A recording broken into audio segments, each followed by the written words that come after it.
Okay, hello everybody, welcome back with another video. And today we're back with a video that was actually recommended by me, by someone. I forgot who commented. Someone recommended this video by Epic History TV, one of my favorite history channels in YouTube, and one of my favorite series that they made is the World War I series. If you remember that was fantastic. And this video is actually about 1848, Europe's year of revolutions. This is a very important year in our history. It's because this year was the start of the revolutions that that changed the landscape, that helped to create the political landscape of modern Europe, the rising political and economic power of the middle classes. So this was a very important year. But comment down below a year that you think that is important too in our history. But today I'm gonna start my recording so that we were not okay. There we go. We don't really get bothered anymore. So okay. First of all, let me explain. I don't know much about this. So comment down below anything that you know, and check out Epic History TV's channel in the description down below, and in the description. I'm sorry, and this video in the description down below. Just check it out, folks, to support their channel, knowing that I'm just a small channel. But hey, I want to, to let them know that even though I'm using their content in my videos, I still show support to their channel. But hey, so this is 1848, Europe's year of revolutions. And oh yeah, by the way, this might actually be a two-part series because it's a 32-minute video. So we'll see. Let's go. 1848. More than 3 decades after his defeat, the shadow of... Yeah, the shadow of Napoleon Bonaparte. I freaking forgot about Napoleon. Sorry. I'm very, very sorry. 1848 was like, I don't know, is this like the end of the Napoleonic Wars? Maybe this is the end of Napoleonic Wars, because I remember the first time Napoleon was beaten, he was brought to some place near below, like near Corsica or something. His first loss, he was brought to, I forgot what place was that, and after he got beaten, there was this trial or I forgot what it's called. Is it a trial of Vienna? I have to look it up, but it is a very important thing that happened in history. But after that, Napoleon came back for like a second time, and after that, a second time, he was crushed and he was sent almost near in the African continent.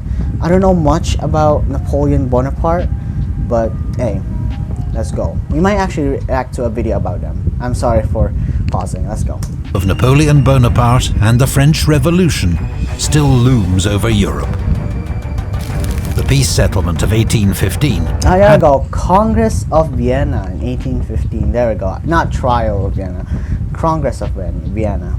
Been a triumph for reactionary forces. Castlereagh. Europe's great powers, Britain, France, Austria, Prussia, and Russia, were committed. I'm sorry for pausing again. This is before the unification of Germany. This is before the German Empire. So in this time period, we might actually stumble upon someone that is very well known in Germany, Otto von Bismarck. And yeah, I know. Yeah, Italy is still not unified. to working together to ensure no more revolutions. Radicalism and republicanism French would not be Revolution. allowed to disturb the peace of Europe again. The guillotine. Austrian Chancellor Prince Clemens von Metternich is regarded as the architect of this new conservative order. Some historians call it the Metternich system. And yet, across Europe, there are many for whom the ideals of the French Revolution remain not a nightmare, but an inspiration.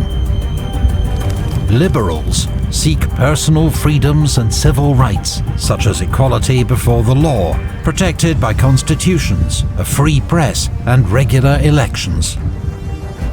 Nationalists share these aims with a desire in Italy and Germany for national unification, or in the multi-ethnic Austrian Empire for greater recognition, autonomy, and respect for language.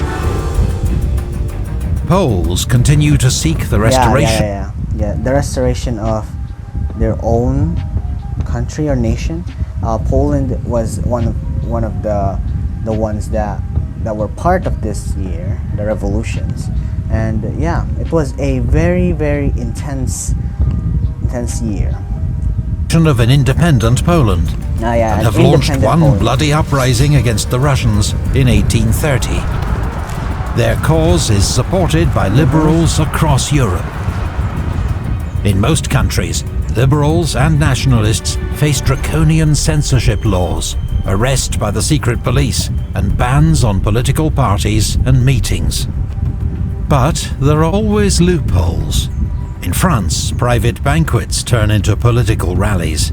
In Italy, scientific societies discuss politics, while gymnastic groups do the same in Germany. Like, there's like I forgot what you call it. Is it a patriarchy? There's a patriarchy that is like the higher class and lower class and the middle class. This was a very intense year for the monarchies because the people wanted free elections. They wanted civil rights, and I don't know much about this. I'm very, very sorry if I got something wrong. So comment down below anything that you know about this. I'm gonna try to do research, but after this, I'm actually go react to me. Not really, but I'm actually going to post the second part after posting this part. Maybe the next day. I don't know, but. Remember folks, I'm learning. I'm not an historian. I'm only a history learner. Okay, I just love learning history, even though I'm not really invested to it that much. But I just love learning it, and I just love learning some things in history. And what you call that again? And yeah, it's just like a hobby, you know. Like I love economics and. Yeah, economics, history, like they're almost the same thing, but that's just my thing. It's like the things that I like. Let's go. These liberal movements are dominated by the middle class, with their own local and national agendas, but also many shared values and aims. They are passionate, organized, and waiting for their opportunity. Like the constitutions, they wanted constitution and a lot of things. Okay, what's this? I believe that right now we are sleeping on a volcano. Can you not sense that the earth is trembling again in Europe?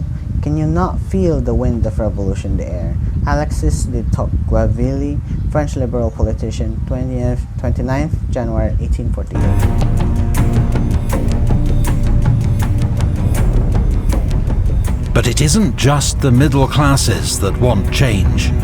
By 1848, rising populations and food prices had created hunger, poverty, and social unrest across Europe. Low wages and hunger drive peasants to cities in increasing numbers, where they become cheap labor to feed the growing pace of industrialization. They live in slums and work long hours in dreadful conditions, if they can find work. violent protests by workers and peasants. Everything that I actually learned something, and sometimes the jobs that women have at this time period was being a prostitute. That is one of the jobs that were available or were there in this time. But comment down below any jobs that were actually seen at this time, because it is just a tense year. I know I said it multiple times, but this is a intense year, and thank goodness it has been changed, and nowadays we'll have like almost well managed unemployment. I know unemployment is still very high, but hey, it's now well managed, not like this. Anyway, I'm sorry about that. Comment down below anything, okay? I'm still learning, okay? Are on the rise. Bavarian Harvest beer, failures and potato blight Prussian make a bad revolts. situation worse, with a deadly famine in Ireland and food. Yeah, Irish famine. This is the potato famine, what they call it in Ireland, and that's where there's a lot of mass immigration to America, United States. Okay. Riots across France. In the face of such crises, Europe's hunger governments for- offer little support Hungry or hope of reform. When French Prime Minister François Guizot is challenged that only the richest 0.5% could vote in France, he merely replies, "Enrichissez-vous, get rich." Get rich. In the winter of 1847-48, a sharp economic downturn throws thousands more out of work. The case for reform is more urgent than ever, but Europe's governments fail to act. The stage is set for a European revolution. Of the middle class. Even in the This lower video class. is sponsored. Oops, sorry. I'm going to skip this because we're not here for a. Alright.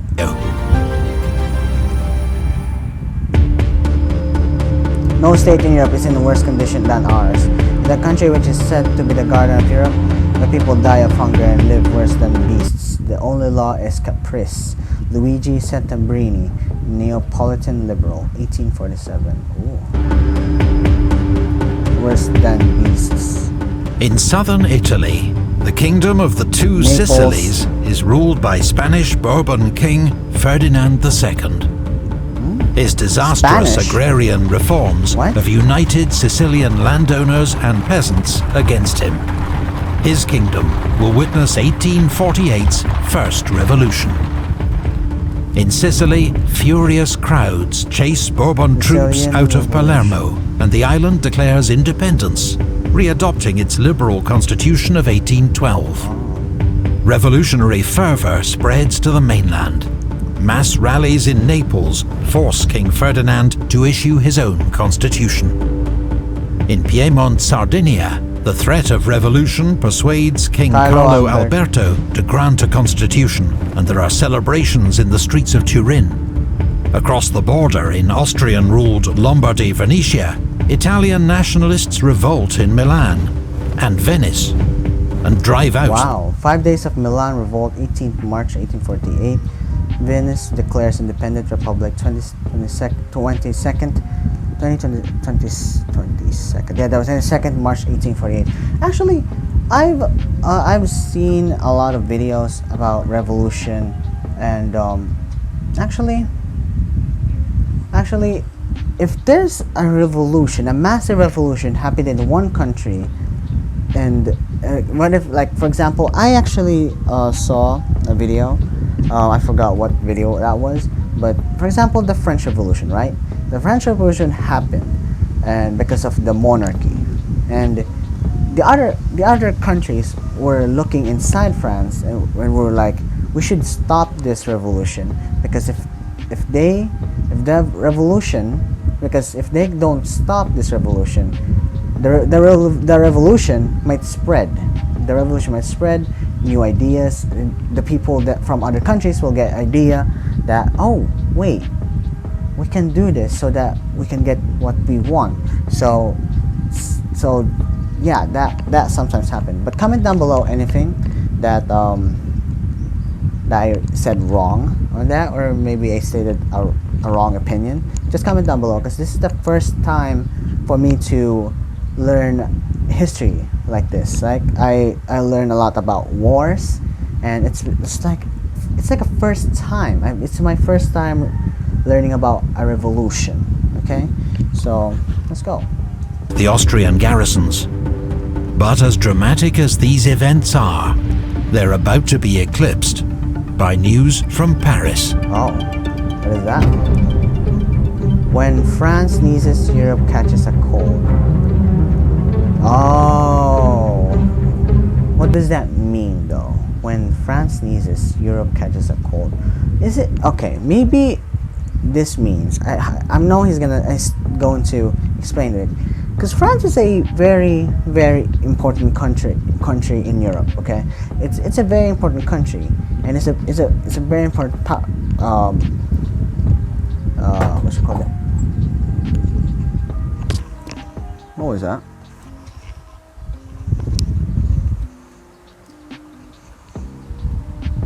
Anyway, it's a very important, powerful country in Europe, and what this shows, what if it's like, what it means is about the French Revolution, like all of the ideas from France get spread to other countries. I don't know, but I hope he explains this. Let's go. Since France's 1830 July Revolution, the country has been ruled by Louis Philippe, the so-called citizen king. He's a more moderate figure than his Bourbon predecessor, Charles X, but he opposes further reform despite the growing economic crisis. His Prime Minister, François Guizot, is hated. When he bans the banquets that are really opposition rallies, angry crowds march through Paris, chanting, "Down with Guizot, long live reform." Guizot resigns, but it is not enough. Nervous troops fire on the crowds. 52 civilians are killed. Louis Philippe loses control of the capital, and as the mob advances on the Tuileries Palace, he abdicates and flees to England. A new provisional government is formed, and from the Hôtel de Ville, new Foreign Minister Alphonse de Lamartine announces, "The Republic has been proclaimed." France's monarchy has fallen in just 3 days. The news is carried across Europe by the new telegraph system. The effect is electrifying.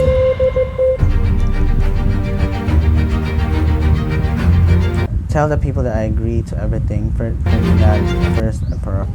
Now, okay, now I get it. So now I'm sorry for repeating myself. Now the France monarchy is now gone. Because of that, it's spread by the telegram thingy. It's spread now, and after that, people will know that happened, and that could work. That could work, and they're gonna copy it. And after that, they're gonna start a revolution in their country, and they'll try their best to copy the thing that happened in France. I'm sorry if I'm speaking not really a good. I'm sorry for not really having a good English grammar. First of all, English is not my first language. I'm Filipino. I'm from the Philippines. So yeah, folks, I'm very sorry.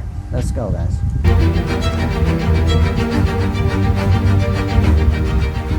75-year-old Austrian Chancellor Prince Metternich is among the first to be informed of the revolution in Paris. His police chief assures him there's no chance of such a thing happening in Vienna.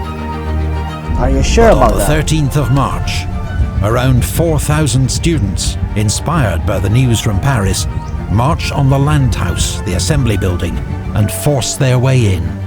There's a confrontation with troops who open fire. See, because of one thing that happened in a country, it can influence people that to do the same thing.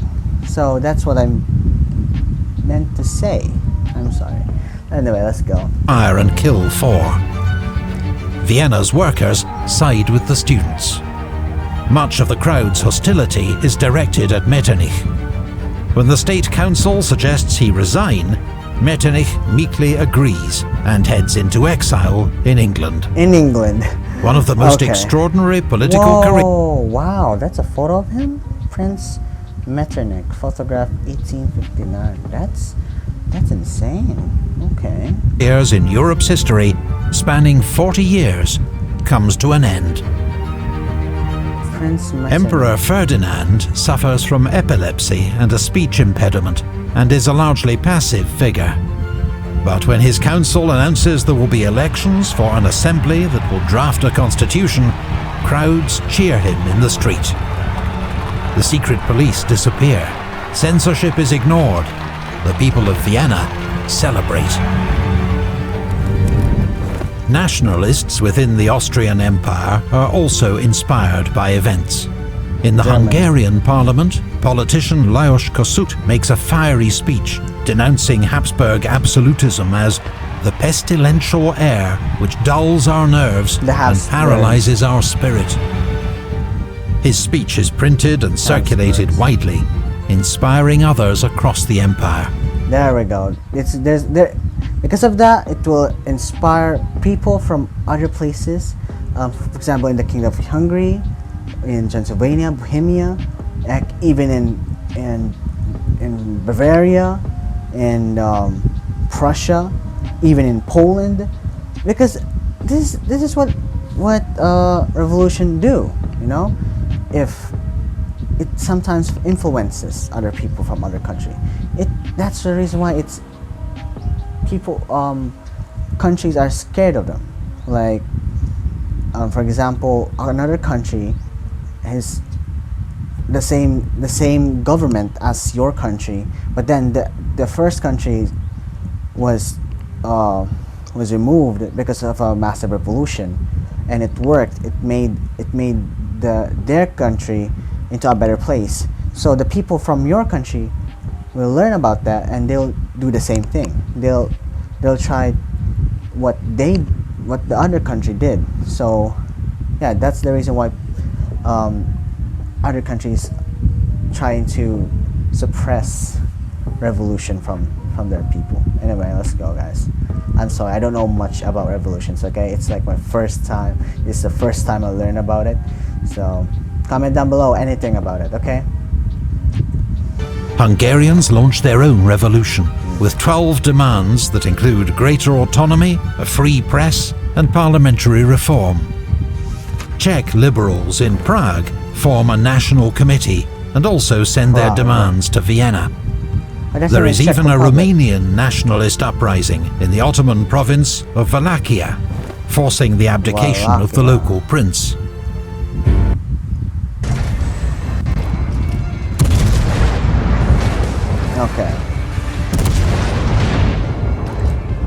Okay, let's go, guys. We were dominated by a vague feeling, as if a great outbreak of elemental forces had begun, as if an earthquake was coming, of which we had felt the first shock. Like, yeah, it's like an earthquake, like a first shock.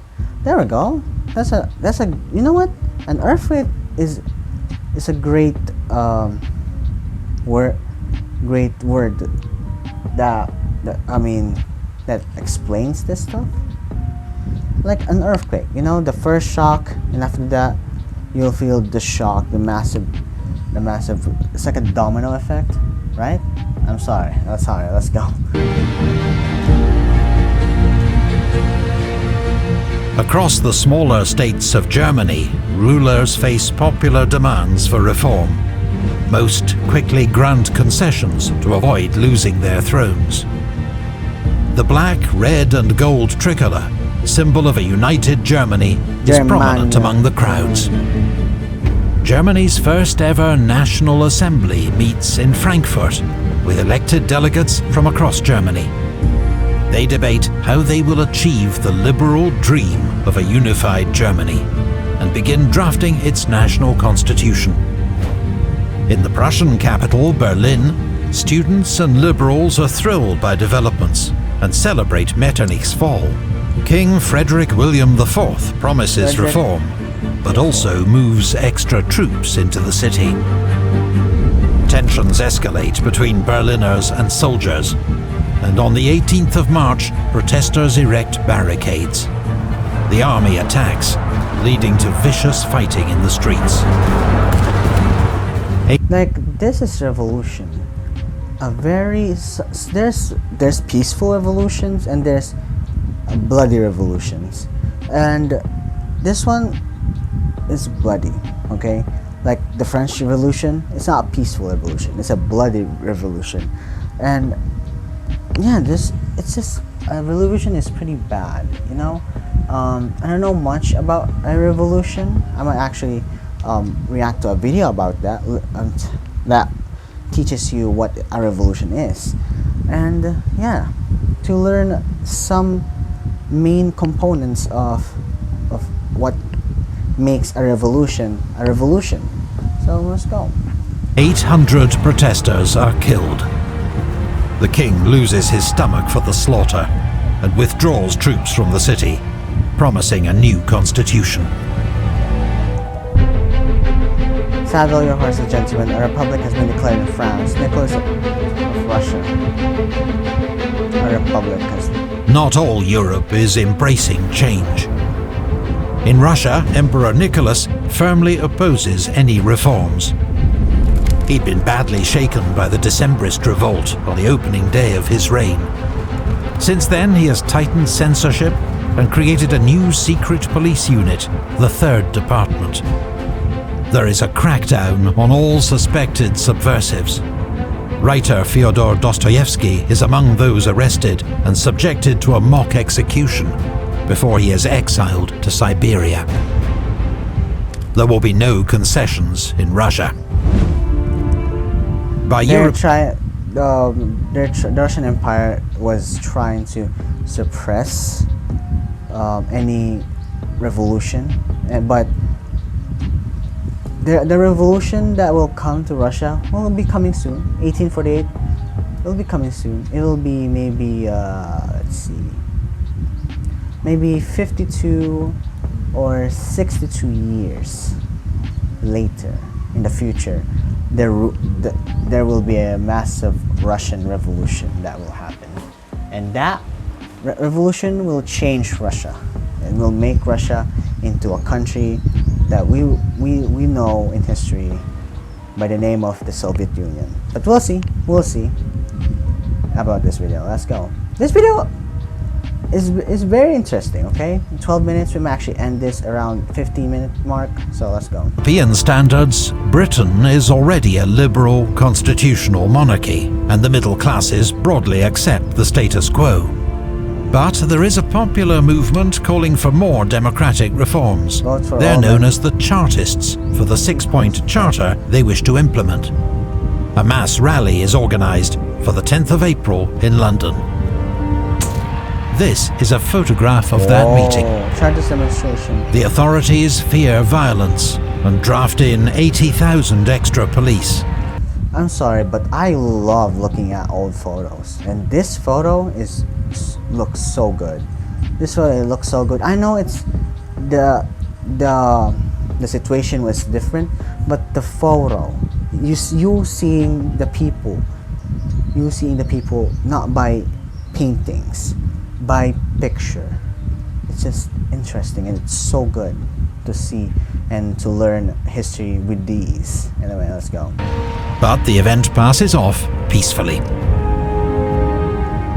In the Netherlands, King William II backs a new constitution and reforms, successfully preempting any revolutionary disturbance. Yeah, that's good, because he saw what happened to the countries. So he was like, we have to do this so that